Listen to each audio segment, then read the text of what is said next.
misión del Señor Jesús, donde dedicaba tiempo a la oración, a pesar de ser Dios mismo. En todo momento. En todo momento, exactamente. Y también nos invita a nosotros que tengamos esta vida de oración frecuente, continua. Hemos dicho entonces que el Señor Jesús se retira con frecuencia a un lugar apartado, porque es difícil hacer oración en un lugar donde haya muchas distracciones. No imagínense ustedes alguien que va a meditar o hacer oración en silencio en el parque o al lado del mercado. Si esto es en la iglesia nos distraemos, donde se supone que hay un ambiente de recogimiento y de oración, ahora en un lugar donde hay muchas distracciones, mucha bulla exterior. Entonces el Señor prefería lugares apartados, en la soledad. Él mismo también nos enseñó a orar así en secreto, cerrar la puerta de nuestra habitación y orar ahí en secreto. En la montaña, recuerdan ustedes que dijimos que la montaña es el lugar donde Dios se manifiesta, el encuentro del Hijo con el Padre, con preferencia durante la noche, cuando el Señor, antes de su pasión, está de noche, se retira y le dice a sus 3 apóstoles con los cuales viene: quédense aquí velando, acompañándome en la oración. Y los encontró bien dormiditos en las 2 ocasiones. El Señor sí prefería la noche para orar. Eso lo podemos encontrar en Marcos 1:35. Y en Lucas 22:46 también. Dijimos Marcos 1:35, Marcos 6:46,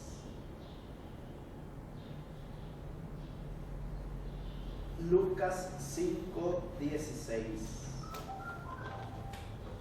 Sí, podemos buscar estas citas bíblicas para que nos enriquezcamos de lo que estamos hablando. Yo creo que, Padre, Sí. que ahí podemos nosotros hacer una valoración de la importancia de la oración. Y el mismo Jesús en su último momento de ir con nosotros en este mundo, se fue a orar por la noche y pendiente de sus discípulos a la vez que se despertaran y oraran para evitar las tentaciones. Entonces sería bueno que nos preguntáramos también nosotros, cuando despreciamos ir a una misa y tal vez con el tiempo y se quita la iglesia. A veces con mi mente hago recorridos ahí los vecinos de mi parroquia y yo casi nunca, algunos no los veo, ni tan cerquita, ir atrás. Entonces sería bueno que nos preguntáramos también, cuando nosotros tomamos esa actitud y nos vamos a dormir en vez de ir a misa, o orar, valoremos esto que también significa eso, lo que Jesús le decía a sus discípulos: oren, porque la tentación va a llegar. Sí. Y la primera tentación es la pereza para nosotros, de irnos a la casa y tal vez podemos dar iglesia. Esta es una manera de reflexión. Sí. Encontramos Marcos 1:35. De madrugada, cuando todavía estaba muy oscuro, Jesús se levantó, salió y se fue a un lugar solitario. Allí se puso a orar. Estas son las características que imperaban en la oración del Señor Jesús. 6:46. Cuando la hubo despedido se fue al cerro a orar. Muy bien. Y Lucas 5:16.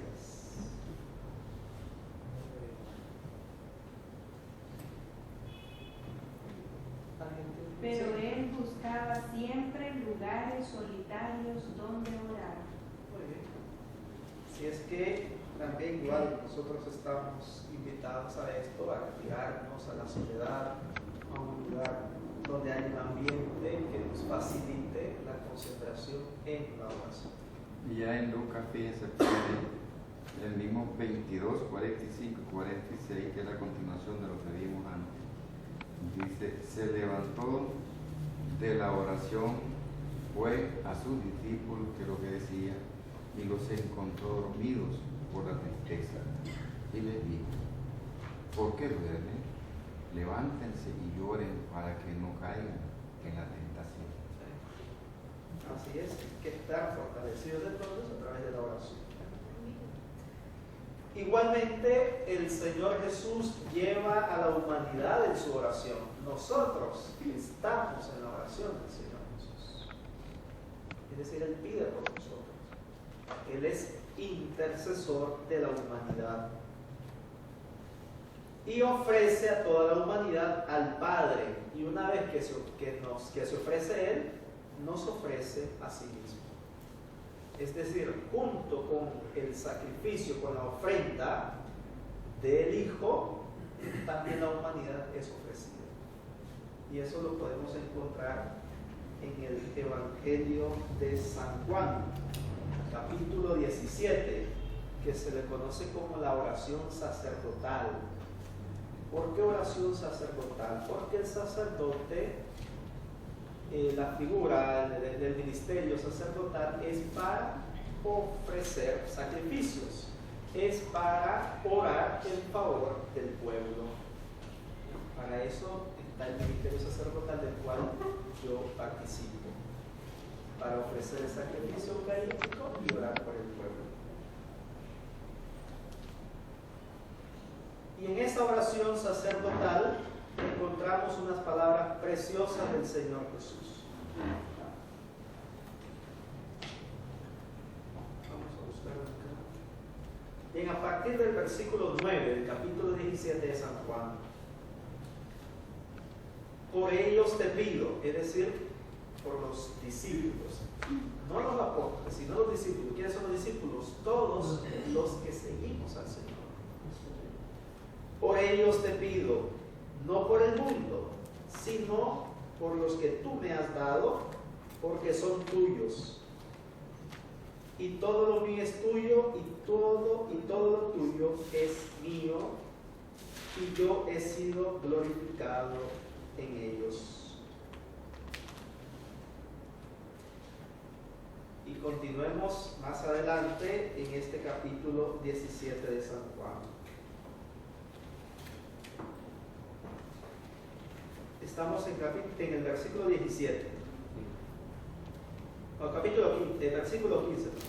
No te pido que los apartes del mundo, sino que los guardes del maligno. El 17 dice, santifícalos en la verdad, tu palabra es verdad. Ahora el 20. No te pido solo por estos, sino también por aquellos que por medio de su palabra creerán en ti. ¿De quién está hablando? De nosotros. La humanidad entera es presentada por el Señor ante el Padre.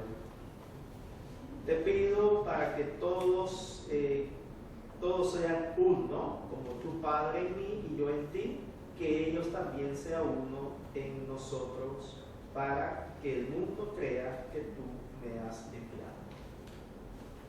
Entonces, no somos desconocidos para el Señor. El Señor también nos ofrece al Padre en esta preciosa oración sacerdotal del capítulo 17 del Evangelio de San Juan. ¿Y cómo asume entonces el Señor a la humanidad? Con la encarnación. Al encarnarse, el Señor asume en su propia vida, en su propia humanidad, a todo el género humano y los ofrece al Padre. Por eso entonces hemos dicho que el Verbo, la palabra de Dios, se hizo carne, se hizo hombre.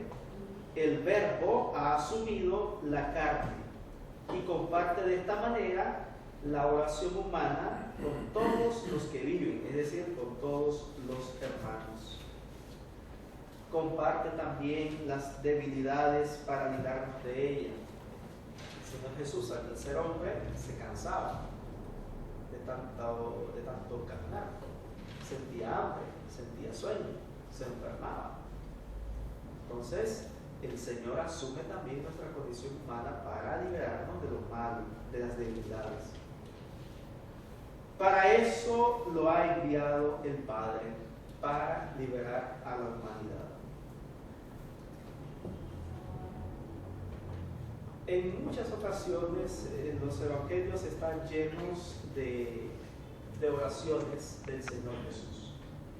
Pero vamos a mencionar dos oraciones que son las más explícitas del Señor Jesús durante su ministerio. Y algo hay que notar muy bien. Vamos a leerlas para luego hacer una especie de estudio e interpretación de estas dos oraciones del Señor. La primera de ellas, Mateo 11, del 25 al 27.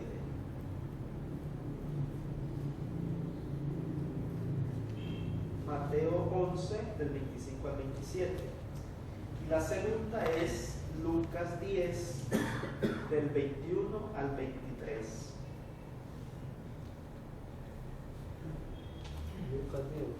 Lucas 10, del 21 al 23. 25. Del 25 al 27, Mateo. Escuchemos entonces la primera oración del Señor Jesús. En aquel tiempo Jesús dijo: Te alabo, Padre, Señor del cielo y de la tierra, porque has mostrado a los sencillos las cosas que escondiste de los sabios y entendidos. Sí, Padre, porque así lo has hecho. Mi Padre me ha entregado todas las cosas. Nadie conoce realmente al Hijo sino el Padre, y nadie conoce realmente al Padre sino el Hijo, y aquellos a quienes el Hijo quiera darlo a conocer. Muy bien. Ahora Lucas 10, 21 al 23. En este momento Jesús se llenó del gozo del Espíritu Santo y dijo: Yo te bendigo, Padre, Señor del cielo y de la tierra, porque has ocultado estas cosas a los sabios y entendidos y se las has dado a conocer a los pequeñitos. Padre, pues tal ha sido tu voluntad. Mi Padre cuenta todas las cosas. Vamos a hacer una cosa. Esas son la misma oración, la misma oración en dos evangelios distintos. Esto lo hice para, no son las dos oraciones, la otra es este evangelio, para ver que Lucas, cómo está primero la presencia del Espíritu Santo. Lleno, dice el Señor, del Espíritu Santo exclama. ¿Qué podemos notar entonces de ello? Que en las dos ocasiones el Señor inicia con una acción de gracias, con una alabanza de Dios. Te doy gracias, Señor, te alabo, te bendigo, Señor. Hemos dicho también que la oración nuestra al Padre debe iniciar con la acción de gracias, con la alabanza, con la exaltación del nombre del Señor y la invocación del Espíritu Santo. Entonces el Señor Jesús confiesa al Padre, le da las gracias, lo bendice, porque las cosas de los misterios del reino de Dios fueron ocultas para los sabios y entendidos y se las ha revelado a la gente sencilla. Así ha sido el designio del Señor. Así le ha parecido. ¿Quiénes son entonces los pequeños, los humildes, los pobres de las bienaventuranzas? Recuerdan, las bienaventuranzas, las ocho que se encuentran en el capítulo 5 del Evangelio de San Mateo. Bienaventurados o dichosos. Ahí está contenido entonces este programa de vida.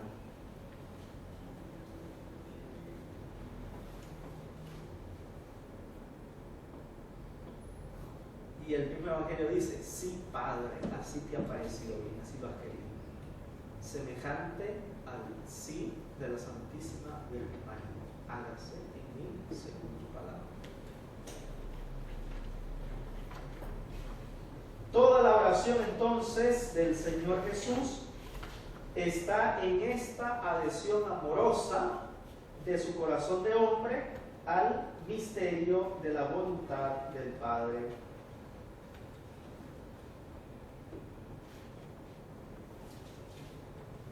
Como dice Efesios,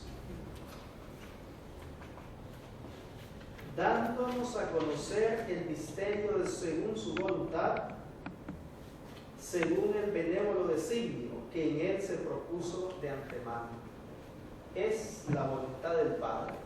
Nuestro corazón, nuestra voluntad debe estar sujeta a la voluntad del Padre, porque el Padre quiere lo mejor para sus hijos. ¿Quién quiere lo mejor para nosotros?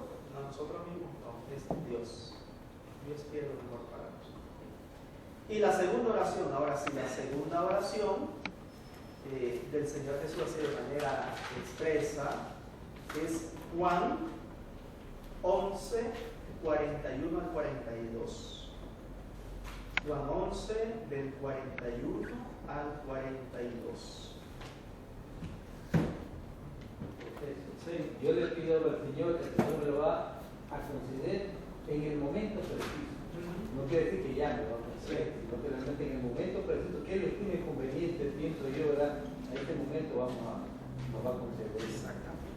Igual como cuando uno visita al médico y quiere que le dé el medicamento que uno quiere, entonces dice el médico no, y uno está esperando que le dé lo que uno piensa que le va a dar. Entonces queremos hacer que el Señor actúe, que nos dé lo que nosotros creemos, lo que nos va a sentir bien, ¿verdad? Nos va a hacer sentir bien, no lo que él va a hacer. Porque hay dos elementos ahí en ese caso de la petición, de que primero sería pedir de corazón y a la vez el Padre da lo que a su hijo le conviene, no da cualquier cosa también. Sí. Dependiendo de la petición de lo que uno le pide. Sí, como decía ella también, poniendo el ejemplo, ¿verdad? Del ser humano, cuando va al médico. Hay veces que uno llega y entonces uno va con un pensamiento que dice, pero es que mi vecina me dijo de que si te toman una radiografía en la mano, allí se van a dar cuenta que es lo que tenés, te van a dar lo correcto. Pero cuando llegó el médico le hizo el examen físico, ya se dio cuenta de que no era necesaria esa radiografía. Entonces le mandó un tratamiento aparte. Ella de estos días ya viene incómodo porque no era lo que yo quería. Yo lo que quería era lo otro. Entonces, hay veces que es parte de la gente que exige, que quiere que también que el Señor le dé a uno realmente le dé lo que realmente uno quiere en el momento. Pero como decía él, no va a ser así. Va a ser lo que Dios diga, lo que te conviene. Sí, claro. Así es. Entonces es muy importante esta oración del Señor Jesús. Se dirige a su Padre. Padre. Luego, la acción de gracias. Te doy gracias. ¿Y por qué? Por haberme escuchado. El Señor está completamente seguro, cree firmemente que el Padre siempre escucha. Y más adelante, en el versículo 42, el Señor añade, yo sabía bien que tú siempre me escuchas. Entonces, esta fe del Señor Jesús es la que debemos también tener nosotros cuando nos dirigimos. Además de que el Señor nos enseña a orar, nos enseña a tener fe, a confiar. Que es muy importante en nuestras oraciones. Sí, debemos dejar lugar a la fe y no a las dudas. ¿Sí? En la oración.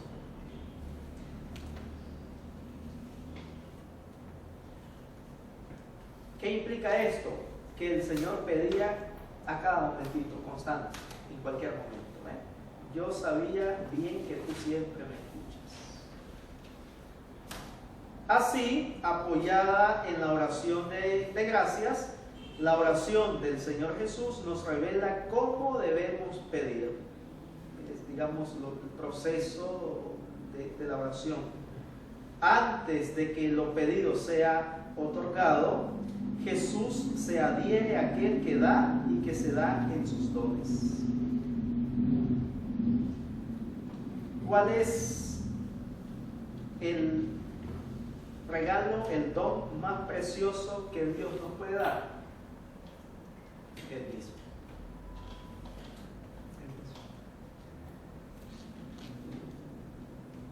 O sea, Él se entrega a nosotros, se da a nosotros, y es lo que debemos pedir también, que nosotros seamos, que respondamos generosamente a esa invitación que el Señor nos hace. Entonces, el dador, Él, el Señor, es lo más precioso que Él se nos puede dar. Es una entrega generosa, lo más grande. ¿En quién se ha dado? En su Hijo Jesús. Se dio a la humanidad.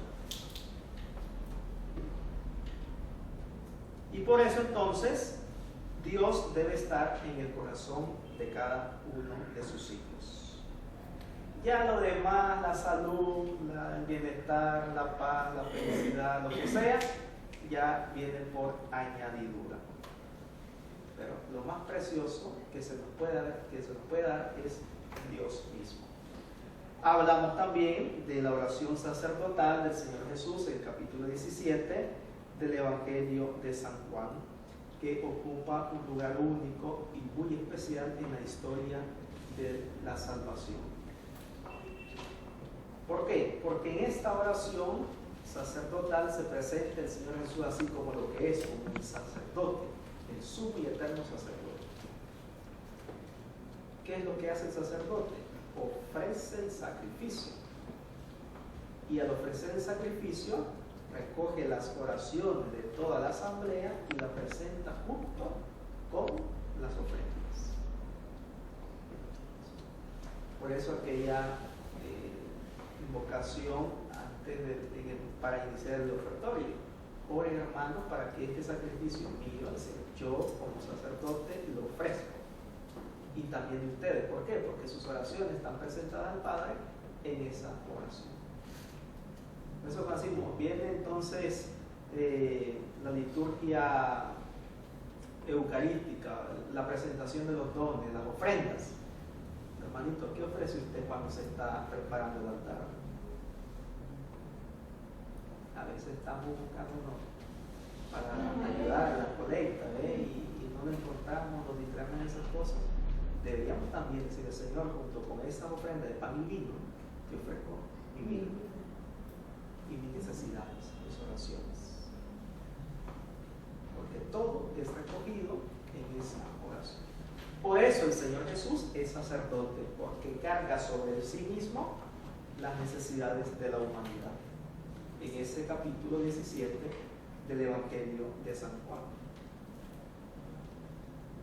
Y también este capítulo 17 de esta oración sacerdotal contiene lo que el Señor Jesús nos enseña en la oración del Padre Nuestro. Es la oración modelo, porque el mismo Dios nos la ha enseñado. Bien, el Señor Jesús con su oración también nos enseña a orar a nosotros. El Evangelio nos entrega una enseñanza explícita de Jesús sobre la oración. Así como el Señor Jesús, como un maestro, como un pedagogo, nos va llevando en una vida de oración constante. Nos toma de donde estamos y progresivamente nos va conduciendo al Padre. En muchas ocasiones el Señor se dirige a la multitud que le siguen y comienza con lo que ellas ya saben de la oración por la antigua alianza. Recuerden los salmos del Antiguo Testamento, y los prepara para esta novedad. Es decir, no es a un Dios extraño ni lejano, ni un Dios vengativo, sino que es a un Dios que es Padre. Lo del Nuevo Testamento, lo del Antiguo Testamento lo utiliza, pero haciendo esa novedad: hablar abiertamente al Padre en el Espíritu Santo. Eso es también lo que el Señor en muchas ocasiones nos enseñó a través de las parábolas. Y los discípulos también van adquiriendo esta condición de pedagogos en la oración de su iglesia. ¿Qué es una oración hecha con fe? Podemos decir lo que mismo el Señor nos advierte en el Evangelio. La oración hecha con fe no consiste solamente en decir Señor, Señor. Esta palabrita que se repite en 2 ocasiones tiene un significado muy profundo. Porque cuando decimos Señor, ¿qué queremos decir? Que a quien nos dirigimos es el dueño de todo. Tiene pleno dominio sobre todo. Quiere decir que también sobre nosotros. Él nos gobierna. Y si decimos Señor, que es un título mesiánico, le estamos diciendo, como tú eres el Señor, yo soy el siervo, el esclavo, quiere decir que estoy sometido a tu voluntad, a lo que te parezca.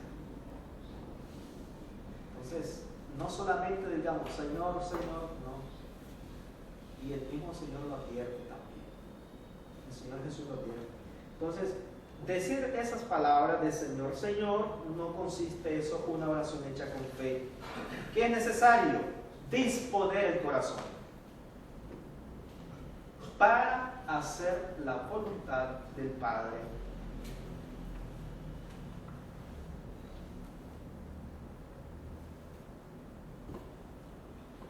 Y volvamos a ese texto. No todo aquel que me diga Señor, Señor entrará en el reino de los cielos, sino que cumpla la voluntad de mi Padre.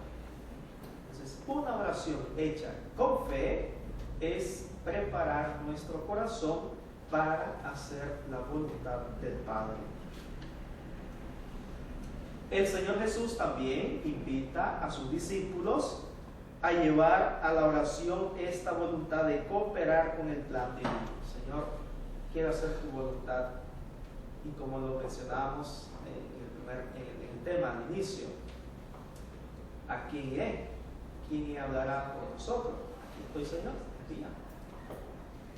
El discípulo también se pone a la disposición de Dios Padre. Estamos llamados también a la misión. Estamos llamados a ser protagonistas del plan salvífico de Dios, de este plan divino. Por eso, en la oración, el discípulo espera atento a aquel que es y que viene. ¿Quién es? El Señor Jesús.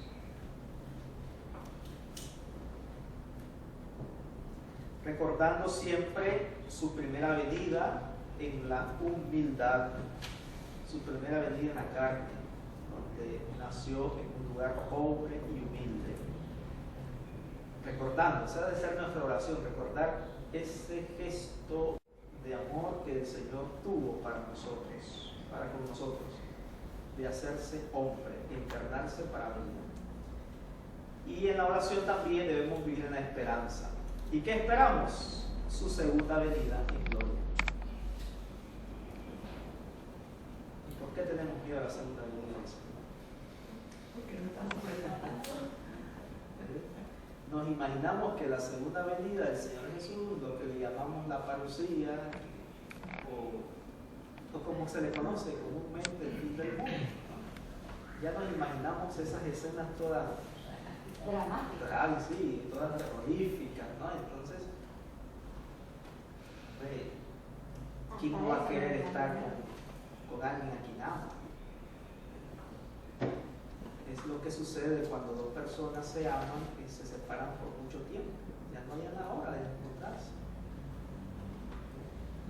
Así debe ser también con nosotros con el Señor. Salimos de Él y ya queremos irnos con Él, pero no. Hasta el último aliento estamos luchando, ¿verdad?, para no irnos de este mundo. Es que nos enamoramos tanto de esta tierra. Ah, Ya no nos sí. queremos ir. Es que nos enamoramos con las cosas de Dios, con el dueño, con las cosas del dueño y no del dueño de las cosas. Sí, nos olvidamos de ello. Nos enamoramos con las cosas del dueño y no del dueño de las cosas. Y no, querido hermano, ese debe ser el momento más precioso. Así me quería entender. Sí. que no debe llevar la partida a nada. No sé si porque me encuentro personas por el difícil. La separación física. Piensen que una vez me encontré con una persona que le diagnosticaron cáncer. Y dijo, estoy feliz porque me encontraré con el Señor. O sea, una fortaleza que tenía. Y dice, esto lo aprendí, me dice, en la iglesia. Hermanos, esta vida debe ser una preparación para el encuentro definitivo con el Señor. Y yo, qué fortaleza, ¿no? Es una enseñanza grandísima la de esta persona. Y cuántas veces nosotros solo vivimos pensando en la muerte, pero de los demás. En mi muerte no, para nada, no es tiempo. Hay un libro de San Alfonso María que se llama Preparación para la muerte. Lo comencé a leer, Dios mío, me bajó de la nube en que andaba. O sea, a veces nosotros no somos conscientes de que sí, nos vamos a morir. Alfonso María. Sí, San Alfonso María de Ligorio. Preparación para la muerte. Y nos presenta la muerte así como una realidad. Es que eso es una realidad. Es una realidad la muerte. Es parte de la vida, ¿no? Sí. Y se lee algo así como tan natural que no es la magnitud que uno lo ve. Sí. Sí. exactamente, ¿no? Y si no, morir, bueno, ya no tendré tal cosa, ya no podré ir a tal lugar. No ya disfruté nada. ¿Me entiendes? Entonces, Casualmente, a mi juicio, casualmente, esta es la gracia que uno recibe de Dios cuando se convierte en amante. De que la dificultad puede ser grande, pero para uno no es fácil. sí. Pero cuando un poco la deriva, todo espero, pero todo. Hay dificultad tremenda, porque son cosas pequeñas. ¿no? Eso obviamente que nosotros no lo vemos, no lo observamos así, pero no son las cosas. ¿Dónde va? Donde sea, pero ahí va. Y no está viendo uno para atrás. Sí. Entonces, prácticamente entonces se ve y se siente a veces esa gracia. Pero solo cuando estamos aquí, cuando estamos con el Señor en nuestro corazón, es lo que hemos pasado por, que el Señor nos ha tambaleado, que lo hemos pasado por tantas dificultades. Y yo pienso que a veces muchos decimos, sí, estoy preparado. Eso nunca pasa. Muchos dicen, estoy preparado, no, mentira. Siempre hay momentos, hay momentitos que uno dice, ¿por qué, Señor? Siempre. Aunque después dicen, Señor, muchos no lo entiendan y a veces, yo lo he pasado y yo digo, Señor, si son ustedes, usted es el dueño de mi vida, es usted que me da, usted me da y usted tiene que estar. Si un día me tengo que ir, pues que será su voluntad, porque yo pasé con muchas cosas y he sigo pasando. Y yo digo, ay, casualmente pasaron unas cosas, ay, Señor, que será su voluntad, porque nunca viene una sola después. Así me pasa. Sí. Ayer dejo a mi sobrina en un lado enfermo y me llaman que el otro se había accidentado. Yo digo, gracias, Señor, venía manejando. No voy a salir a entrar porque voy a chocar, me van a matar. No. Entonces, gracias, Señor, porque nunca viene una sola. Todo se resolvió. Pero como les digo, si nosotros estamos en esto y no sabemos llevar y no nos ponemos en manos del Señor, mentira, nunca vamos a salir de esto. Digo, caemos y llevamos fuerte y decimos, estoy preparado. Mentira, no estamos preparados. Esa es una idea. Falta la manera, hermano. Siempre que alguien muere, le damos las condolencias a los familiares. Lo siento, ya está descansando, ya estuvo en un lugar bonito, en un mejor lugar, no sé qué. Si es un lugar bonito y un buen lugar, no queremos ir nosotros. Y en este mundo, cuando sufrimos, queremos evitar el sufrimiento, no nos queremos ir a dejar de sufrir. Como dice el profeta Isaías, ahí ya no habrá ni llanto, ni dolor, ni enfermedad, ni hambre, nada. Todo habrá pasado. No es eso lo que estamos buscando, no nos queremos ir de aquí. Es que me encanta el mundo. ¿Ven? Decía una Entonces, viejita, es que ya yo no conozco. bien, entonces, eso. Sí, la segunda venida del Señor nos debe de causar mucha alegría a nosotros. Ese encuentro definitivo con quien nos creó. Debemos esperar su segunda venida. En comunión con su maestro, la oración del discípulo es un combate. Pongan atención en eso. En comunión con el maestro. Nuestra oración debe ser un combate. No podemos combatir solitos. Nos va mal. Nos iría mal.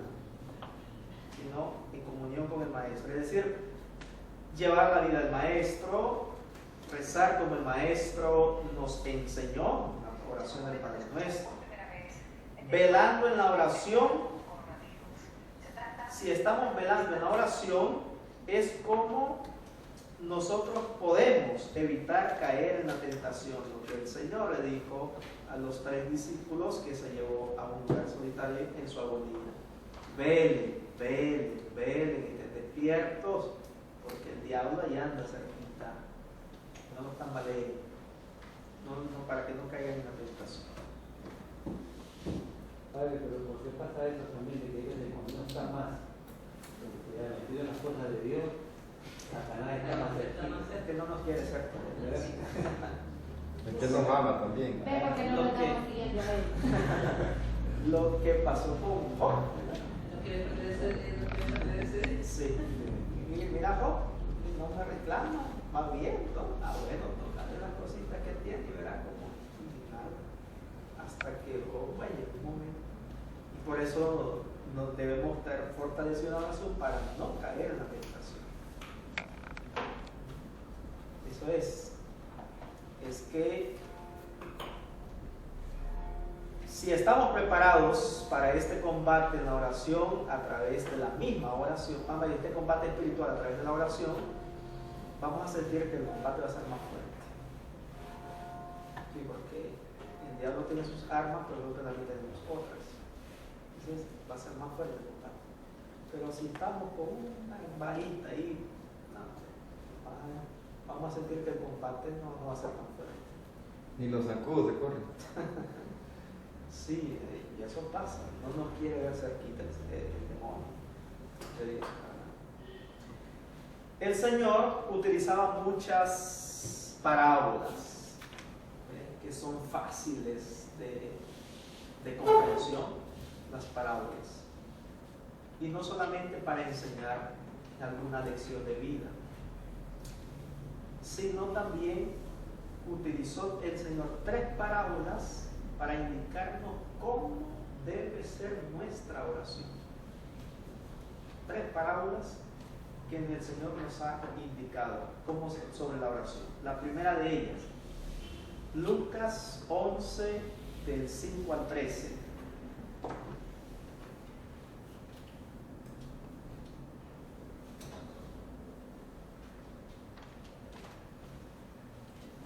Lucas 11, del 5 al 13.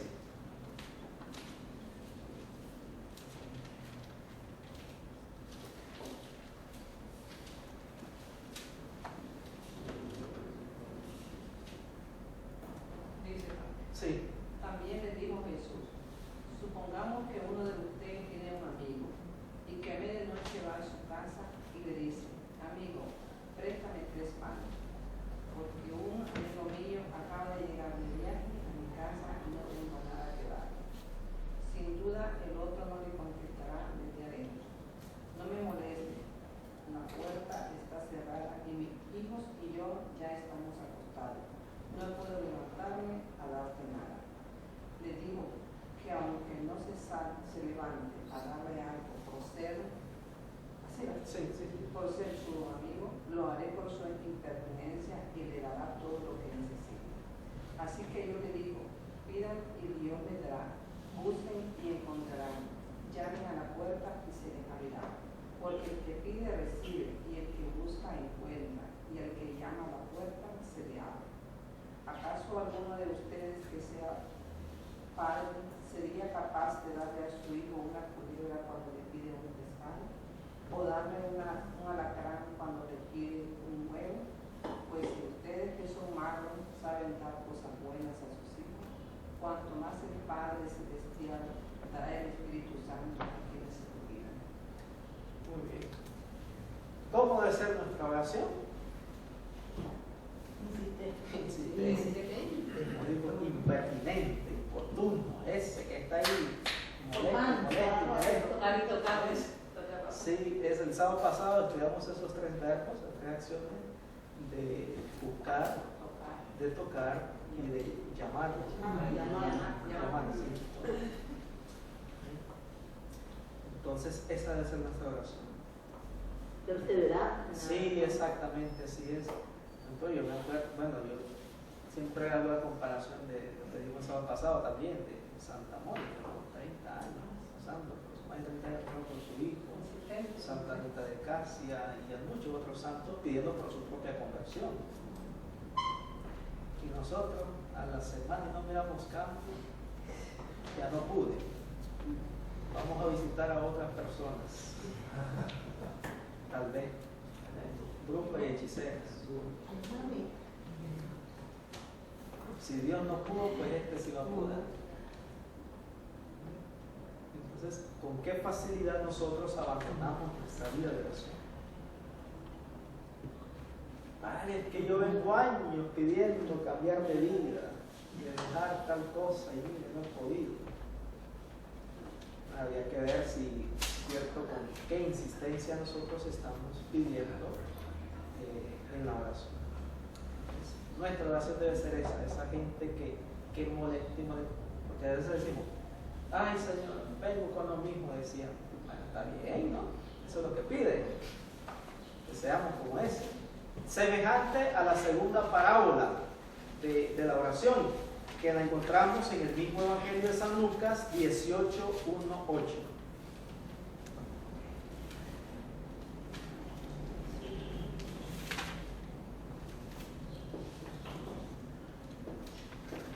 Lucas 18:1-8.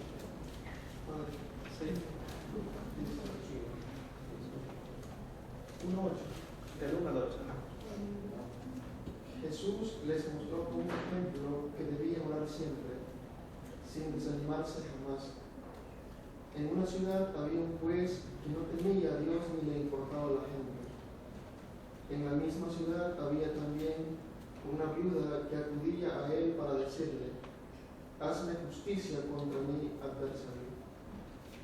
Durante bastante tiempo el juez no le hizo caso, pero al final pensó, es cierto que no temo a Dios y no me importa la gente, pero esta viuda ya me molesta tanto que le voy a hacer justicia. De lo contrario, acabará rompiéndome la cabeza. Y el Señor dijo, ¿se han fijado en las palabras de este juez malo? ¿Acaso Dios no hará justicia a sus elegidos si claman a Él día y noche, mientras Él deja que esperen? Yo les aseguro que les hará justicia y lo hará pronto. Pero cuando venga el Hijo del Hombre, ¿encontrará fe sobre la tierra? Es semejante a la primera parábola, es la insistencia. Tampoco es que vamos a considerarnos alguien molesto para decir, te voy a dar esto para que dejes de molestar. No. Lo que indican estas dos parábolas es la insistencia en la oración, la perseverancia en la oración, no abandonar la vida de oración. Y dos cosas que hay que notar en las dos parábolas. La primera de ellas, ustedes que son malos saben dar cosas buenas a sus hijos. Cuanto más el Padre Celestial les dará, dice Lucas, el Espíritu Santo a quienes se lo piden. Y cuando pedimos al Espíritu Santo, ¿qué recibimos? Los dones, los 7 dones del Espíritu. Y en esta parábola, algo importante es la fe. Cuando venga el Señor, ¿habrá fe? ¿Encontrará fe? Entonces, nuestra oración debe ser primero confiada, en base a la primera parábola. ¿Qué quiere decir esto confiado? Que lo que estamos pidiendo, yo soy consciente que Dios me va a conceder, porque Él concede a quien le pide. Y lo segundo es la oración hecha con fe. Y la última parábola, en el mismo Evangelio de San Lucas, capítulo 18, versículos del 9 al 14. Es continuación de esa que estamos. Del 9 al 14. De uno que se tenían por justos y despreciaban a los demás, le digo esta parábola. 2 hombres fueron al templo a orar. Uno era fariseo y el otro publicano. El fariseo, de pie, hacía en su interior esta oración: Dios mío, te doy gracias porque no soy como el resto de los hombres, ladrones, injustos, adúlteros, ni como ese publicano. Yo ayuno 2 veces por semana y pago los diezmos de todos los que poseo. El publicano, por el contrario, se quedó a distancia y no se atrevía a levantar sus ojos al cielo, sino que se golpeaba el pecho y decía: Dios mío, ten compasión de mí, que soy un pecador. Les digo que éste volvió a su casa justificado y el otro no, porque el que se ensalzará humillado y el que se humilla será ensalzado. La misma acción hacen los 2 hombres, tanto el publicano, el pecador, como el fariseo. ¿Y cuál es esa acción? Orar. Van al templo y elevan cada uno la oración. ¿Cuál es la diferencia? La intención de la oración. Aquel, es decir, el fariseo, eleva su oración para justificarse, para santificarse, para canonizarse y condenar el pecado del otro. Señor, recuerda, yo conozco todo, del diezmo, ayuno, muy bien, ¿no? Me merezco algo. No soy como... Sí, no soy como aquel, gracias a ti, ¿no? Me has librado de ser como ese publicano, pecador, adúltero. Esa es, queridos hermanos, la diferencia de la oración entre estas 2 personas, la intención que tengamos en la oración. Bien, en nuestras oraciones nos andamos justificando y andamos echando en cara al Señor las cosas buenas que hacemos para merecernos algo. Recuerda, Señor, que cuántas novenas he rezado, cuántos rosarios, cuántas misas he participado, cuántas peregrinaciones he hecho. ¿Qué me vas a dar a cambio? O te estás tardando tantas cosas que he hecho. O Señor, te pido que me liberes de ser como fulanito, fulanita. No caiga como ella.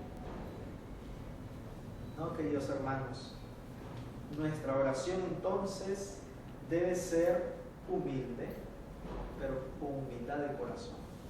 Ya lo dice el Salmo 50, un corazón contrito y humillado, tú no lo desprecias, Señor.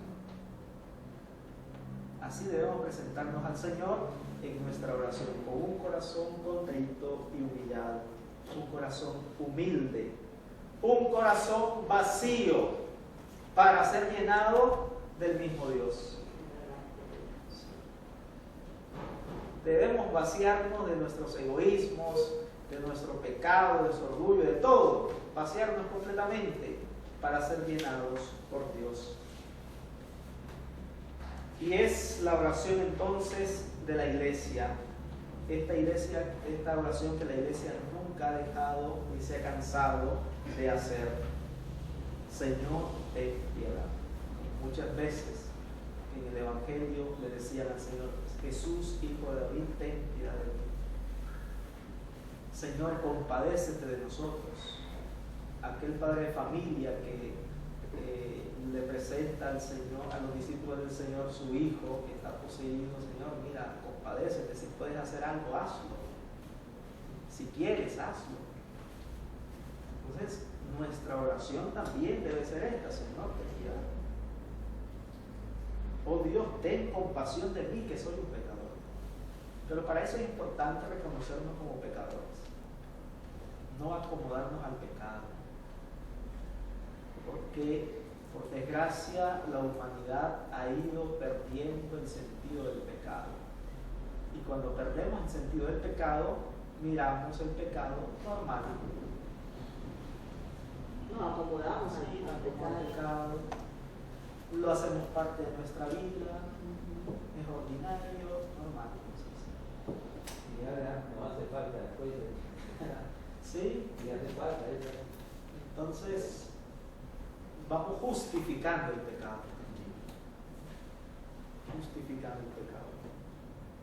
Esa debe ser la oración. Bien, hemos visto entonces la oración en el Antiguo Testamento, como existen diversos textos bíblicos de la oración, partiendo del Génesis, y de manera concreta los salmos, las alabanzas.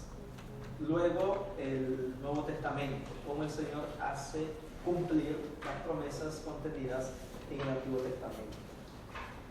Ahora miremos orar en la iglesia, en esta comunidad.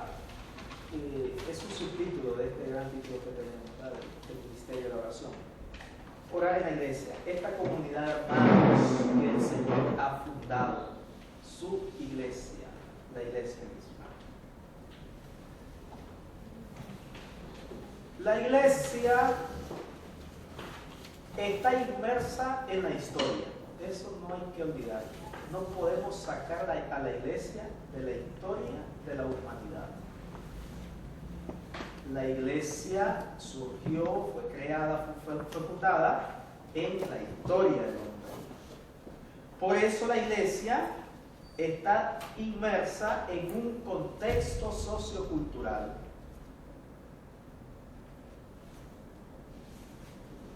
Pero, por desgracia, este contexto está fuertemente secularizado. Y peor aún, en estos tiempos nuestros,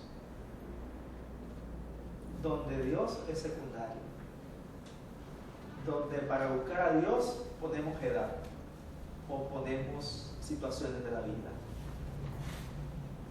Voy a buscar a Dios cuando ya no tenga nada que hacer en la vida, o busco a Dios porque me pasó esta desgracia. Entonces ahí comienzo a buscar a Dios. ¿Y por qué esto? Porque orar se está volviendo siempre un problema.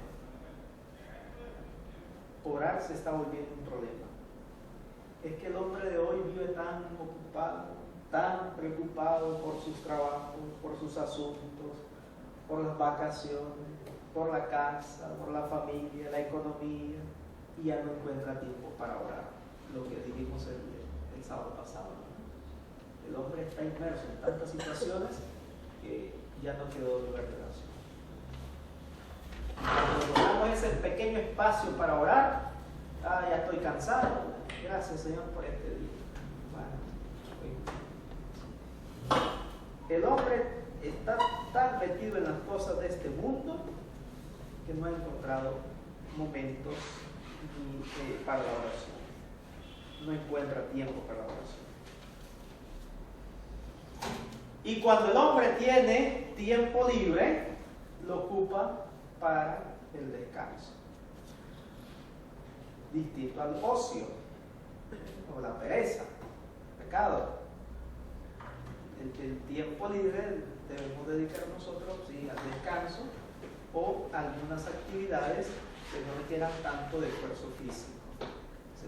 Pero ese tiempo libre que podemos utilizarlo para la oración está muy ocupado la mayor parte del tiempo o de las veces por un uso alienante y hedonista de los medios masivos de comunicación. ¿Qué hacemos con el tiempo libre? Pues lo dedicamos al teléfono. ¿Qué hacemos con el tiempo libre? Nos sentamos frente al televisor. Entonces, estamos alienados, sujetos, esclavizados a los medios de comunicación.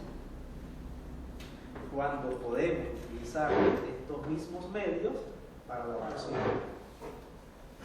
Hablamos de la aplicación donde podemos rezar liturgia de las horas, la misma Biblia, la tenemos en el teléfono, o el Santo Rosario, que es algunas aplicaciones. Entonces, ahorita en las vacaciones de Semana Santa, ¿qué es lo que dice? Oh, ¿dónde vamos a ir? Sí. Vacaciones, ¿verdad? Viene la Semana Santa, es que es lo primero. ¿Dónde vamos a ir? A pasear. Entonces, por eso es que la oración se está volviendo un problema, porque no encontramos un tiempo adecuado y suficiente para la oración y nos vamos conformando con lo poquito que hacemos.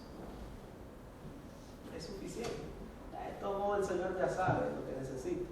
Justificamos nuestra falta de oración. Lo que decía el Señor Jesús en el Evangelio, si no me recuerdo ayer, de la justicia de ustedes a sus discípulos tiene que ser mayor que la de los escribas y fariseos. Nuestra vida cristiana debe ser superior. Nuestra vida debe ser superior. ¿Por qué? Porque conocemos a Dios, somos cristianos, somos bautizados. Debemos ser luz y sal para los demás. Entonces, nos queda a nosotros, queridos hermanos, que estamos un poquito más comprometidos en la iglesia, de dedicar tiempo a la oración para nuestro apostolado en nuestras parroquias y enseñar, ser maestros de oración para muchos. Eso es trabajo nuestro. Igualmente, los efectos negativos de las crisis pueden distraernos de una vida de oración.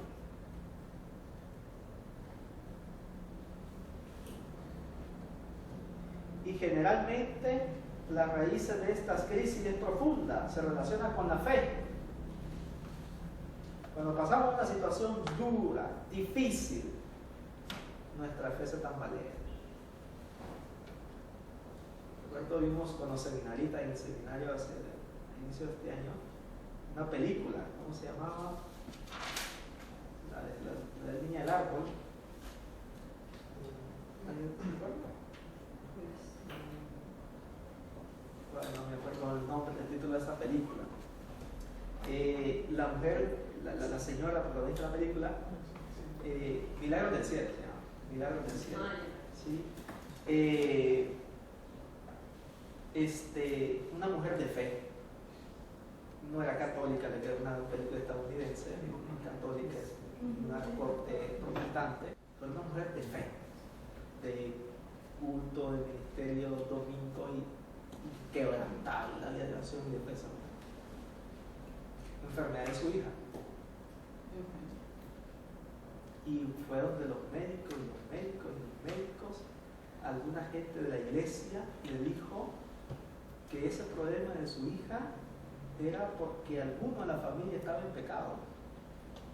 ¿Cómo te van a decir eso? Nosotros no estamos para eso. Nosotros que vamos a atender casos de duelo, de situaciones difíciles, no podemos decir es que Dios te está castigando por algo malo que hiciste.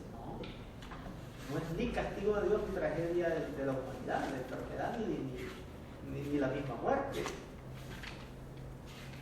Y la mujer tambaleó en la fe y culpó a Dios y dejó de creer. hasta que sucede este gran milagro. Su hija tuvo un accidente, cayó dentro de un árbol hueco, murió, y pues la niña cuenta su historia de encuentro con el Señor en el cielo, y dijo, vas a volver, y ya curada completamente la niña. Entonces la mujer luego dio testimonio de ese gran milagro. Es lo que nosotros entonces hemos dicho, la crisis, cómo una crisis nos puede llevar a nosotros a tener un problema de fe, a tambalear con Dios. Y una crisis viene. Yo siempre he dicho, sí, nos podemos pelear con Dios, Señor, y entonces, tanto que te he servido, tanto que te he sido fiel, que he tratado de llevar una vida bien, y me estás pagando eso, o estás permitiendo que esto me pase. Pero yo siempre he dicho, nos podemos pelear con Dios, pero jamás con la Señora. ¿O alguien se ha peleado con María Santísima? No.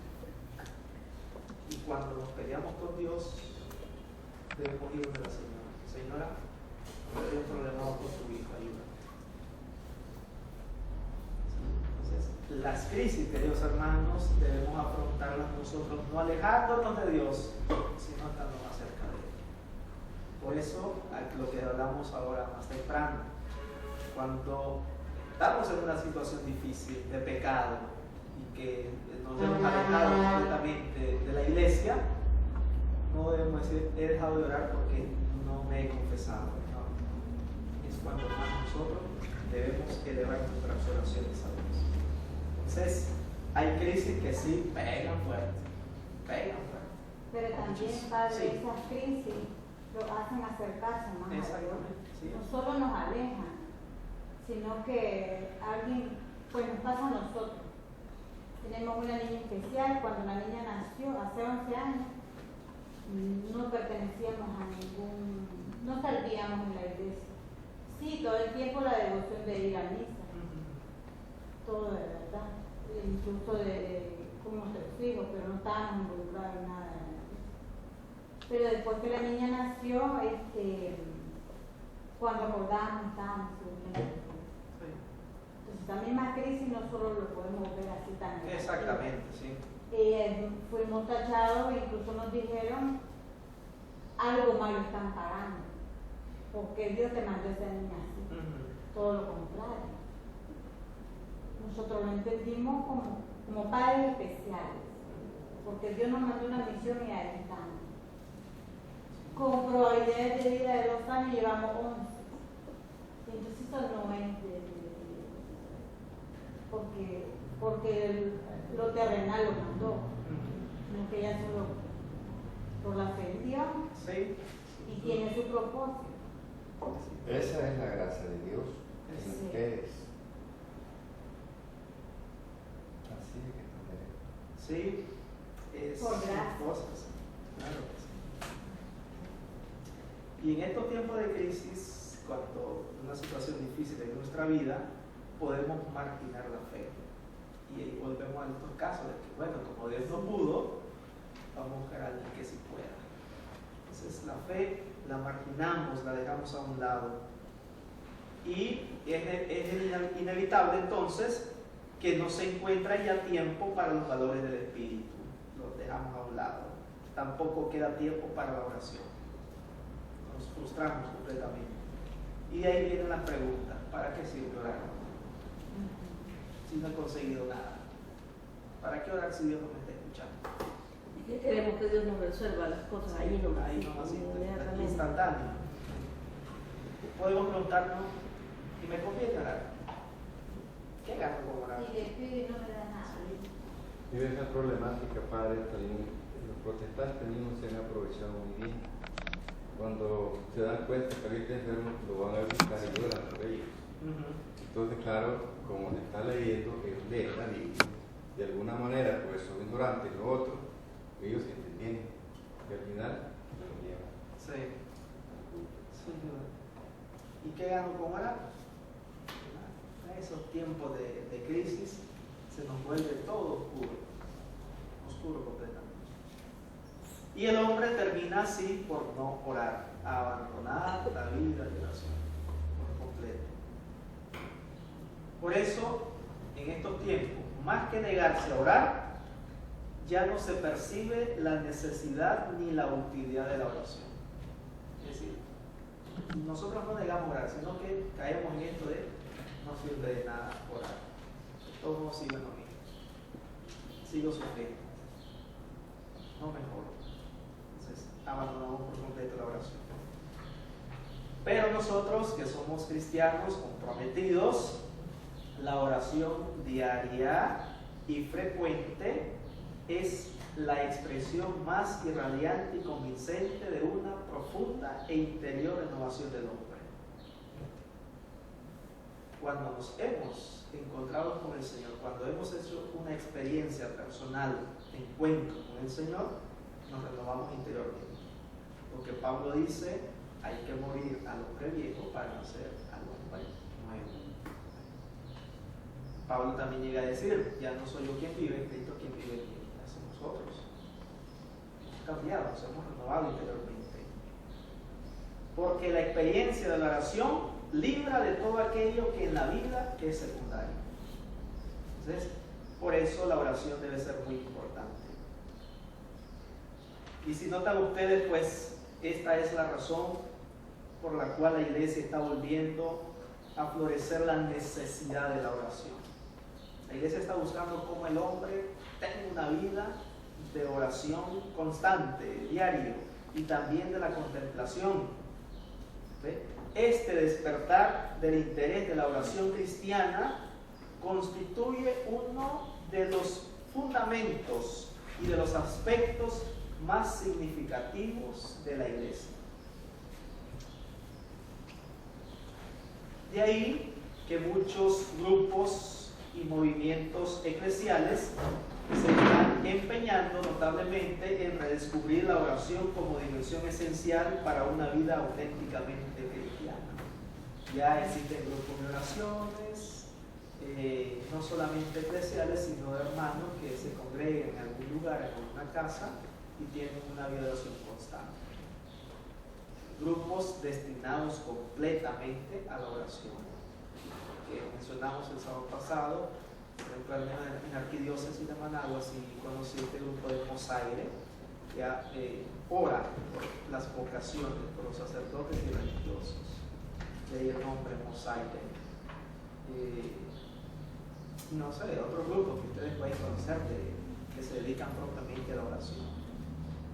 La iglesia también ofrece todos los jueves la exposición del Santísimo, desde la mañana hasta la hora de tarde de la Sagrada Eucaristía.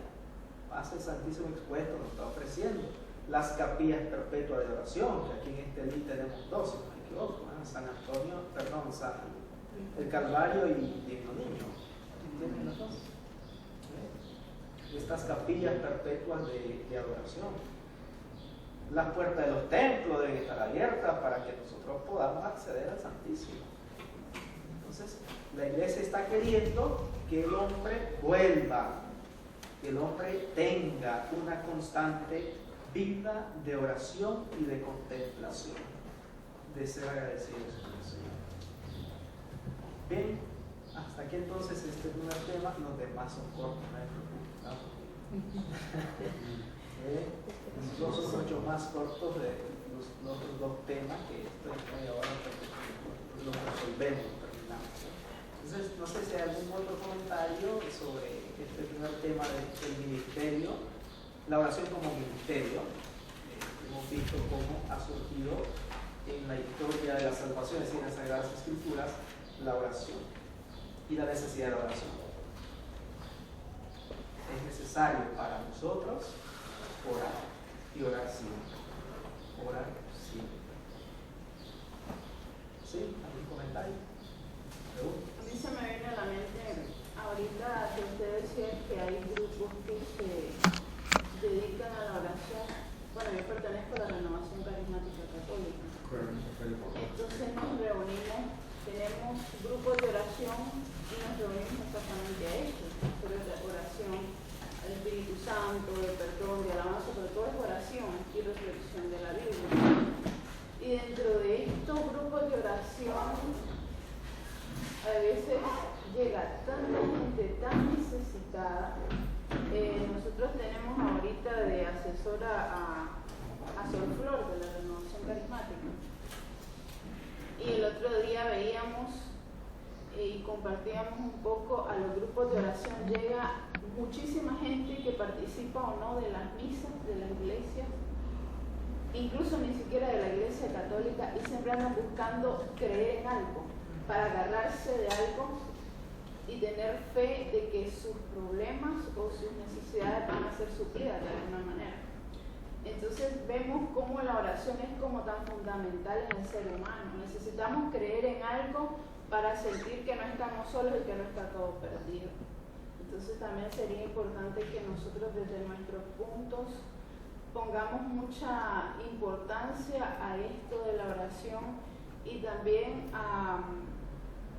yo creo que también tiene que ver con el testimonio, porque si hay una persona a nosotros a que oremos por ellos y nosotros llevamos una vida totalmente apartada de Dios, no van a querer que ni siquiera sepamos de sus problemas, porque van a andar en busca de todo el mundo. Entonces a veces, sí, a veces eso es lo que lo aparta de buscar oración, y a veces es bueno también reunirnos en comunidades, y también lo dice la Biblia, ¿no? Aunque 2 o 3 estén reunidos en mi nombre, ahí estaré. Entonces a veces es bueno tener un grupo para hacer oración individual, oración personal, oración colectiva también. Sí, así es, una oración comunitaria.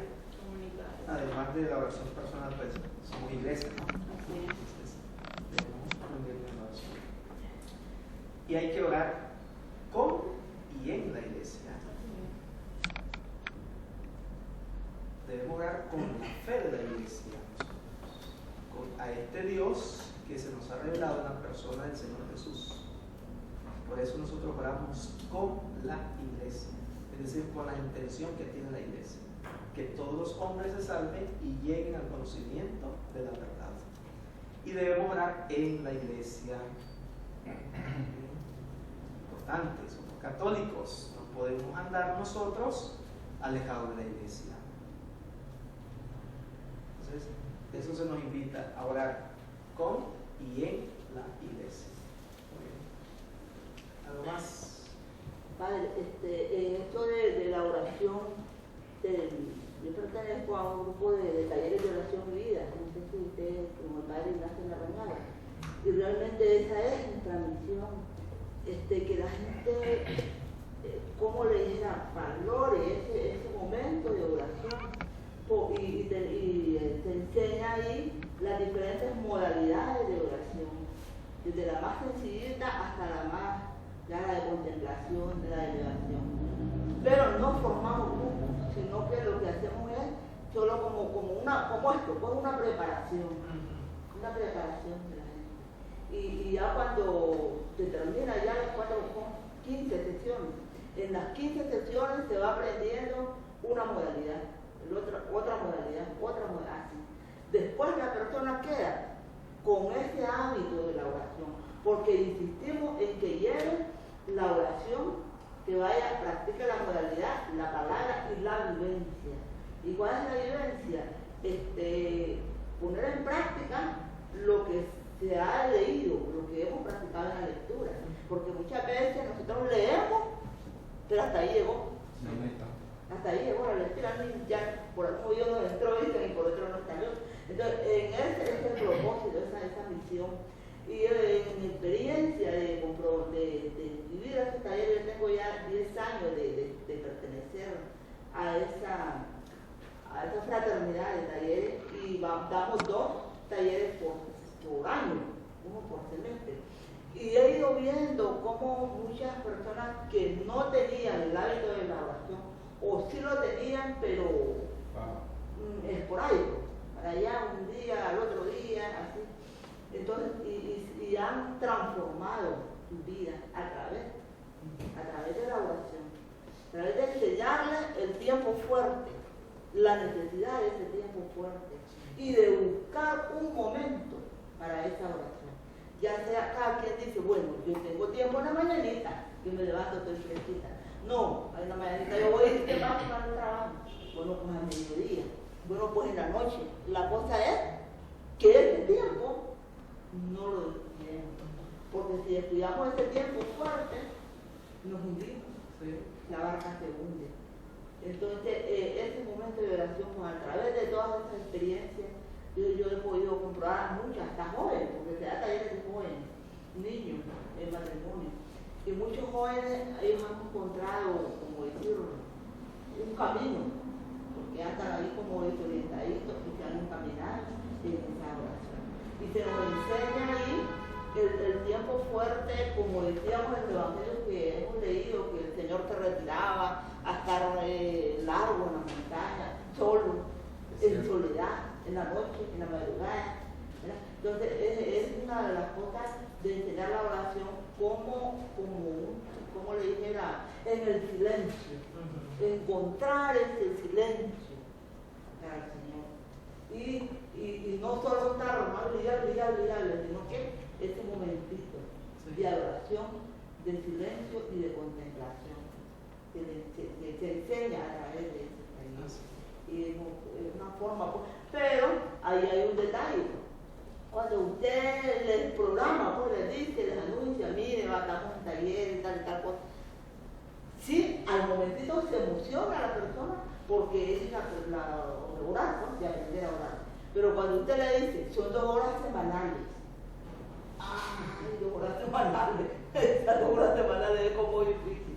Y si le dice, bueno, semanales y continuas, ¿verdad? Porque si se quiere lograr el objetivo de que persigue aprender las 15 sesiones, aprender las 15 modalidades, pues hay que ir, lógicamente, a diario, ¿cómo decirle? Semanal, porque son 2 horas semanales. Ahí hay bastante dificultad donde le dice, es que no tengo ese tiempo yo. Llegar a 2 días, porque así que 2 horas. Son 2 horas semanales, no tengo ese tiempo yo. O si no, bueno, comienza. Fíjense que ya no voy a venir por aquí, fíjense que por aquí te fíjense, que por allá no fíjense, que aquí. Entonces, hay esa cosa en nosotros que será, ¿verdad? Que, o sea, tenemos la necesidad de Dios, pero no queremos emplear un tiempo para el Señor. Pero sí, pues, ¿cómo podría la iglesia, digo yo, que todos comprendamos en este momento de la oración? Porque vivimos muy rápido. A veces llegamos al santísimo y luego, solo dedicamos y medio, ni siquiera hacemos bien hecha la, ¿verdad? Y que es hacer una realidad histórica de nuestra iglesia y lo seguirá haciendo. Porque mientras nosotros, los servidores, los voluntarios, los que estamos más adelante, no crezcamos en número para estar a la orden de todos los sacerdotes de todos lados, no vamos a ampliar ese radio de dirección, de cumplir con ese tipo de dirección. Por ejemplo, el caso de ustedes, por ejemplo, ustedes como un papel muy importante, porque ustedes van a la montaña, nosotros muy poco vamos, si no es a través de la comunidad no hay nada. Entonces, tendrán que irse encontrando métodos y formas de ir a esa montaña y penetrar a través de nuestra iglesia en la gente. Porque la verdad es que abajo, en la base, hay tanta ignorancia también y tanta falta de iniciativa y tanta pereza que cuesta mover esa gente. Hay que ir a su casa y por lo menos el primer día perder 1 hora y media hablar con ellos para principiar a tener esa identificación, tanto nosotros con ellos como ellos con nosotros, que es un trabajo de rato. Y mientras tengamos capacidad como iglesia, vamos a estar patinando. Debemos nosotros hacer tiempo para la oración. Muy bien, veamos entonces ahora la Santísima Virgen María, modelo de fe en tiempos difíciles. Qué fortaleza la de la Señora, ¿no? La de la Santísima Virgen. Modelo de fe en tiempos difíciles.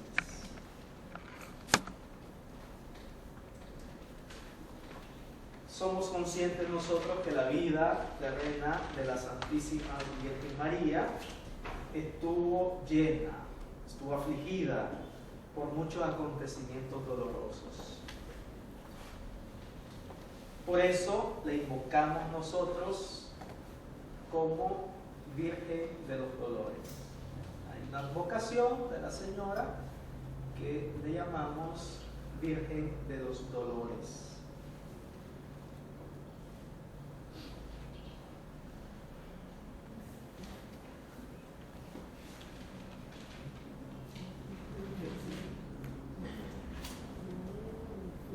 ¿Sufrió María o no en la pasión de su Hijo Jesucristo? Sí, Sufrió. No debe a nosotros entonces sorprendernos que haya sufrido la Virgen. Por eso, la pasión del Señor Jesús causó mucha tristeza en el corazón, en la vida de la Virgen María, pero también muchísima fuerza.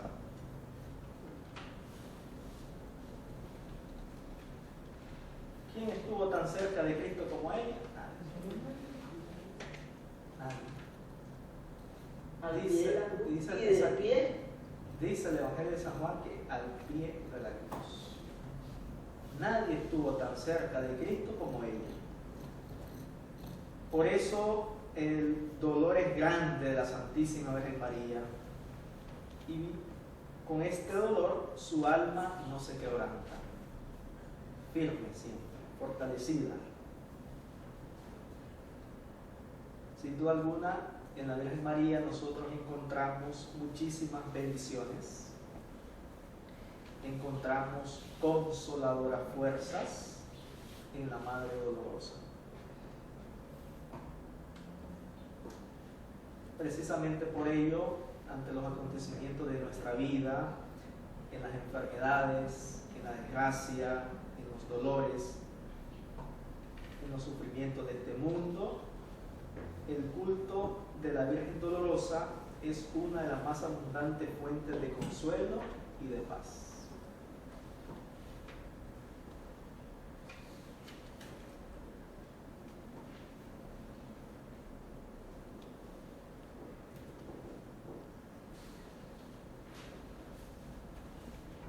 Como aquella preciosa oración del Dios te salve, Reina y Madre. Nosotros decimos, vuelve a nosotros esos tus ojos misericordiosos. Ahí en la Madre Dolorosa encontramos consuelo y paz. Y aquí viene la respuesta a nuestro hermano que preguntó que por qué los que estamos más cerquita del Señor somos los más sacudidos por el demonio, el tentador. Esta es una ley en el cristianismo que el que está más cerca, cuando más se acerca, es una ley en el cristianismo que cuando más cerca se encuentra un cristiano de Cristo, más cerca tiene que estar también de la cruz.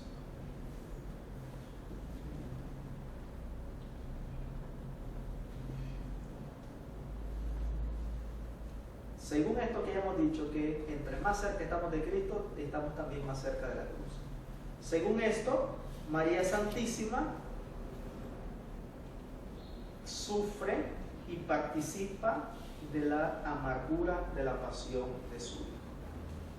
La Virgen andaba ahí toda alegre, normal, o estaba llorando pero no sentía, no. María también moría, María agonizaba. Y como lo digo hasta hermano, también desde antes, la Santísima Virgen María. Por eso han escuchado hablar ustedes de los 7 dolores de la Santísima Virgen María. Y los encontramos en las Sagradas Escrituras. El primero de ellos, la profecía de Simeón. ¿Qué le dijo Simeón a María? Una espada traspasará tu alma o tu corazón.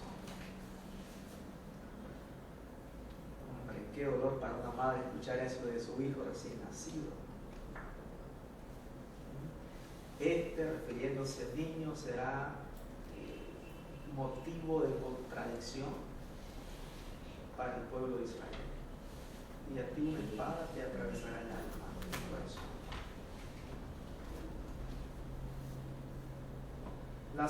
El segundo dolor es la huida a Egipto. Aunque no se lo dijo a María el ángel, sino a José: levántate, toma al niño y a su madre y huye a Egipto, porque Herodes quiere matar.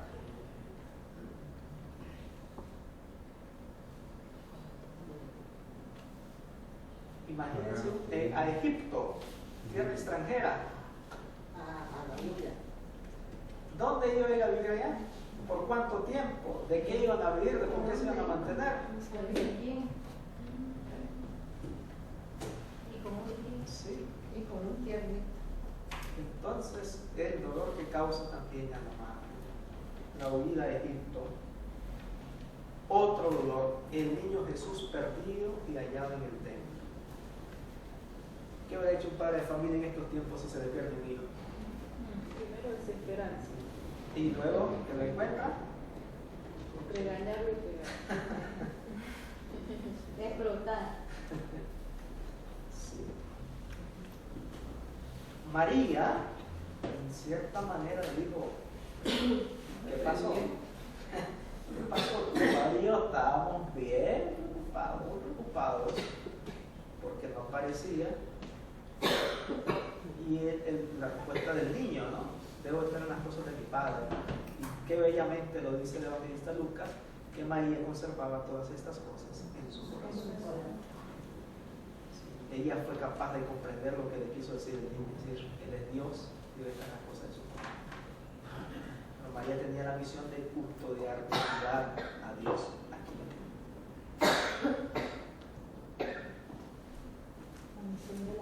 Así es. Fíjense, los biblistas afirman que el verbo que se usa en este episodio del niño Jesús perdido en el templo, este verbo de tu padre y yo estábamos preocupados, o María buscaba angustiada a su hijo.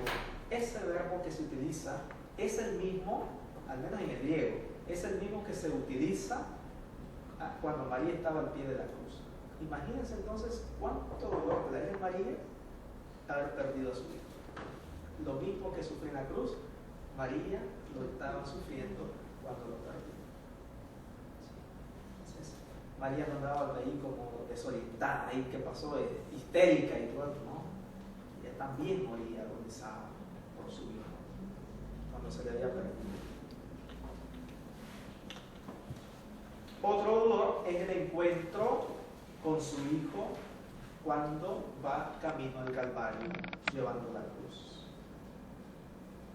Qué dolor, ¿no?, para un padre al ver que su hijo va camino a la muerte. Una muerte inminente, segura, donde el hijo es despreciado por todos, es más, desfigurado, bañado en sangre, siendo la burla de toda la población. Como lo dice el profeta Isaías, no tenía figura humana, estaba completamente desfigurado. Qué dolor entonces de una madre ver caminar a su propio hijo a la muerte. Otro dolor de la Virgen María, la crucifixión y la agonía del Señor.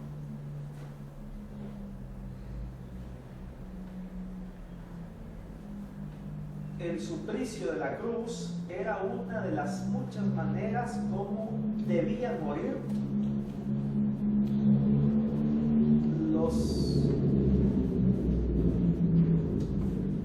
una palabra para que no se malinterprete, los vandálicos, es decir, los malhechores. Esa era una de las muchas maneras como debía morir un malhechor, un bandido. Eso fue al momento de la flagelación. No, en la cruz. La cruz, sí. La crucifixión y agonía del Señor. Recuerdan que según la tradición bíblica, al Señor Jesús sale de la casa de Pilato,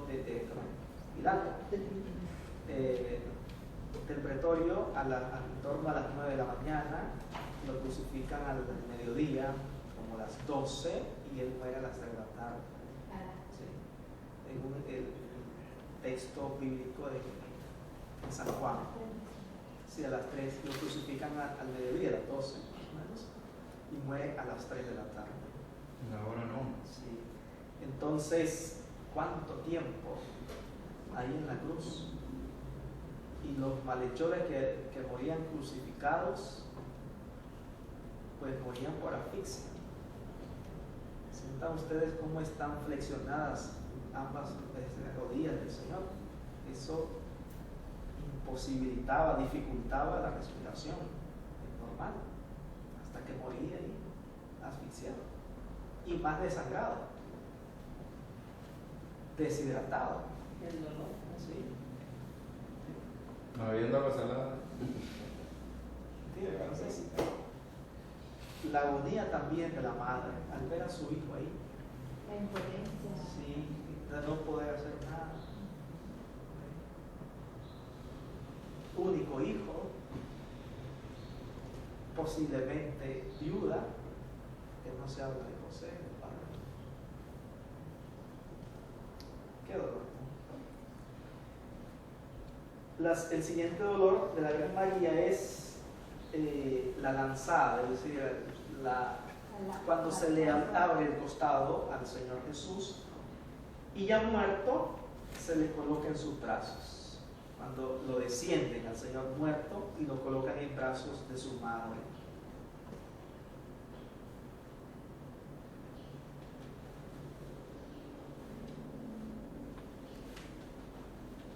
Y el último dolor es Jesús en el sepulcro. Cada uno de estos tiene una cita bíblica. Por cuestión de tiempo, entonces no lo vamos a leer. Solamente que el encuentro de Jesús con María, cuando iba al camino de la cruz, no hay texto explícito que nos hable de ese encuentro, ¿no? Pero por tradición sí creemos que María iba también con el Señor hacia el Calvario. Sí. Pero sí quiero que leamos este último, Jesús en el sepulcro. Marcos 15, 42, 46. Marcos 15, 42, 46.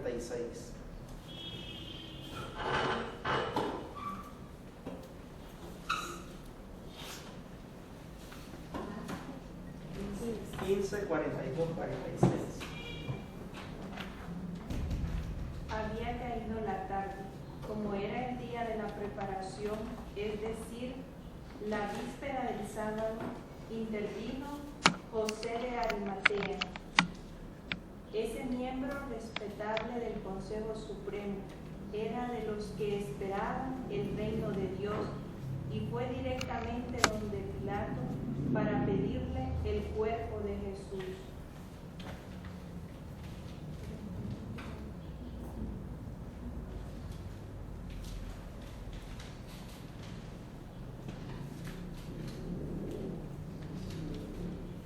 Ahí está el 46. Falta. Entonces José compró una sábana de lino bajo el cuerpo y lo envolvió en ella. Luego lo puso en un sepulcro excavado en la roca y tapó la entrada del sepulcro con una piedra.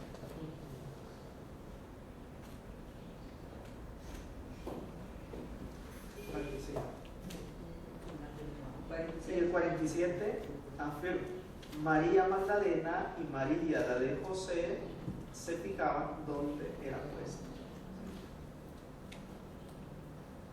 Ahora vayamos al capítulo 16, versículo 1. Pasado el sábado, María Magdalena, María, la de Santiago y Salomé compraron aromas para ir a embalsamarle. ¿Dónde estaba la Santísima María? No fue ni al sepulcro cuando lo enterraron, y tampoco fue al día siguiente a embalsamar. Se la llevó Juan. ¿Por qué? Porque Juancito se la llevó. ¿Por qué María no estuvo en ese sepulcro? ¿Por qué ella no fue a embalsamar el cuerpo de su hijo? Porque ella iba a resucitar, ya no estaba ahí. Ella tenía plena confianza que su hijo volvería a la vida. Creía firmemente que su hijo iba a resucitar. ¿Cómo entonces ese dolor tan grande que ha sufrido la madre ha permanecido de pie? La fe. Por eso María Santísima es modelo de fe en tiempos difíciles. Después de la cruz viene la resurrección. María entonces, modelo de fe en tiempos difíciles. Y se han visto ustedes que la iconografía de la Virgen de los Dolores generalmente presentan a la Virgen con estos 7 dolores en forma de espadas o dagas en el corazón, que traspasan el corazón de nuestra madre. Si notan ustedes, estos sufrimientos, estos dolores de la Virgen María están en relación con su Hijo Jesucristo. Lo que el Hijo sufre, lo sufre también la madre. ¿Qué quiere indicar esto? La total comunión que hay de la madre y el Hijo. Por eso esa consigna tan bonita que nosotros utilizamos, si nosotros tenemos a Dios como Padre, debemos tener también a María como Madre. O no podemos ser cristianos sin ser marianos, porque no podemos dividir, no podemos separar la acción del Hijo con la intervención también y el acompañamiento de la Madre. Los corazones de ellos dos eran uno y son uno. Por eso me gusta mucho la escena de la película La Pasión de Cristo, esta famosa de Gibson, cuando el Señor está preso en un sótano y la Virgen se va a un lugar y se agacha al suelo y el Hijo voltea a ver hacia arriba, ¿no? O sea, imagínense ustedes la unión que había, aunque eso no sea texto bíblico, ¿verdad? Pero indica, ¿no?, esa unión que había, que hay entre la madre y el hijo. Entre la madre y el hijo. Por eso, esta unión que los sufrimientos de Cristo, es por esta unión de los sufrimientos de Cristo, son los de su madre también. Y los de María son los del corazón de Cristo. Por eso María siempre nos está invitando que hagamos no su voluntad, sino la de Él. Hagan todo lo que Él les diga. Eso es lo que nos invita a hacer. Por eso fueron tantas las espadas de la madre como los dolores del hijo. Cada punzada, cada latigazo que le daban al cuerpo del Señor Jesús también era una punzada que traspasaba espiritualmente el corazón de la Virgen. Cada bofetada, cada azote, cada puñalada que le daban a su hijo llegaba hasta el corazón materno, tierno y noble de María Santísima. ¿Qué característica podemos sacar del amor de María? Que es un amor fiel y dispuesto a llegar hasta el más grande dolor por ese amor. Si nosotros amamos, debemos llegar hasta lo último.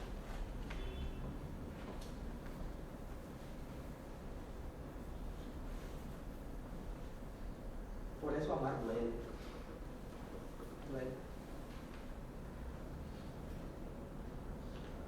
Y es que amor no es fiel en los momentos de dolor. Eso es apariencia, farsa, es caricatura del amor. Por el contrario, amor que permanece fiel en la tribulación, en el desamparo, en la ausencia, en el sufrimiento, no solamente se demuestra con un amor auténtico, sino que también se purifica como el oro en el crisol.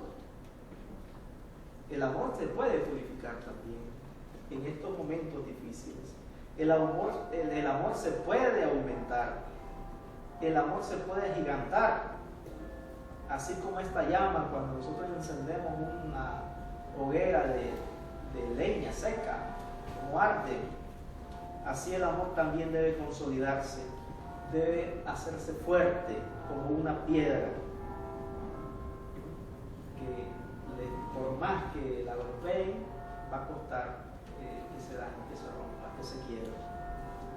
Por eso entonces María permaneció de pie junto a la cruz.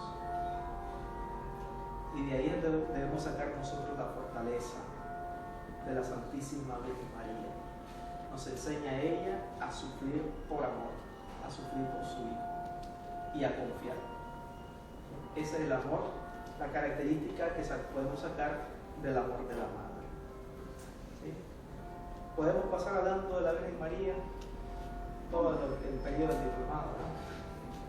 Hay tantas virtudes de la Santísima Virgen María que se ha convertido para nuestra vida espiritual cristiana en un referente de fe y de confianza y también de entrega generosa a Dios. ¿Sí? ¿Algún comentario? El uso de la rosa de Guadalupe, una ofensa de la iglesia, ¿no? Sí. Y tiene mucha demanda. Sí. Exactamente, hay que purificar nuestra. Ella es intercesora, sí. como hacen. Sí. Son 10 generaciones que aparecen. ¿Alguien más?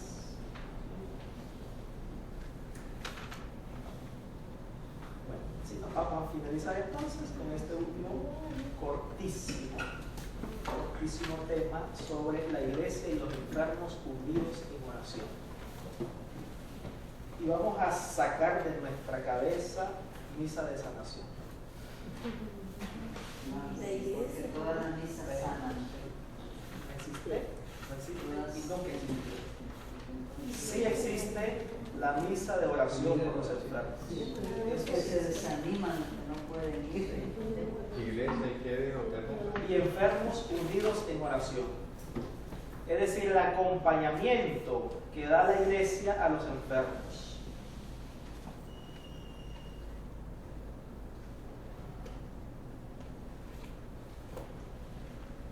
El cristianismo está lleno de paradojas. El Señor mismo nos ha invitado: el que te pegue en una medida, dale la otra. Para el hombre no, el hombre es ojo por ojo. ¿Sí? Venganza. El cristianismo no. El cristianismo está lleno de paradojas. Y una de ellas, por no decir la mayor de ellas, es que del dolor el cristiano puede convertir ese dolor en una fuente de alegría. En una fuente de alegría. Como dice Hechos de los Apóstoles, cuando a Pedro y Pablo también los encarcelaron y los flagelaban, dicen que ellos contentos salieron de la cárcel, brincando porque habían sufrido por el Señor. Iban felices de la vida. Esa es una de las paradojas del cristianismo, que el dolor es fuente de alegría. Y la cruz, que era un instrumento, un símbolo de condenación donde moría un malhechor, se ha convertido en instrumento de salvación, de redención, de árbol de vida. Por eso es que nosotros tenemos este rito de adoración de la cruz el Viernes Santo, porque ahí reconocemos que la vida entregó su vida para que nosotros tuviéramos vida. Si miramos entonces el dolor y la enfermedad desde esta perspectiva, podemos comprender bien que lo que cura al hombre no es esquivar el sufrimiento. Vamos a evitar el sufrimiento o huir del dolor, sino que es la capacidad de aceptar la tribulación. De ahí mismo aquella pregunta que nos hacíamos: ¿para qué? ¿Cuál es el propósito de eso? Debemos madurar en el dolor. Debemos encontrar entonces también en ella un sentido mediante la unión con Cristo, que sufrió con amor infinito. Nosotros decimos que el sufrimiento, la enfermedad, nuestros dolores es una participación de la pasión del Señor. Entonces, eso es muy importante.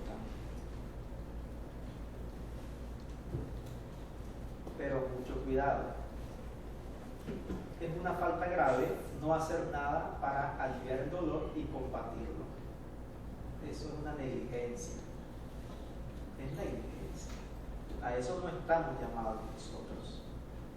Por eso en la iglesia está permitida la lucha contra la enfermedad. Podemos visitar a los médicos.